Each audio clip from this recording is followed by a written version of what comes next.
আসসালামু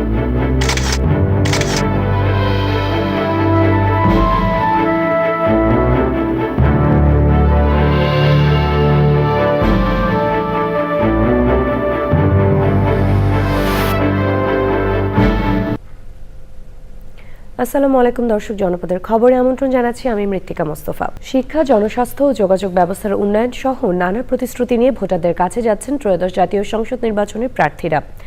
দেশজুড়ে জনসভা ও উঠান বৈঠক সহ গণসংযোগে অংশ নিচ্ছেন প্রার্থী এবং কর্মী সমর্থকরা। আরও জানাচ্ছেন মিথিলা নাজনীন। বরিশাল ৬ সংসদীয় আসনে বিভিন্ন দলের প্রার্থীরা প্রচারে অংশ নিচ্ছেন। ভোলাতেও দেখা যায় আমাদের প্রচারণায় বাধা দিচ্ছে, আবার দেখা যায় বরিশালেও বিভিন্ন জায়গায় হুমকি দুমকি শুরু হয়ে গেছে। একজনকে অপমান অপদস্থ করা মনে হয় যেন একটা এডিশন হয়ে গেছে।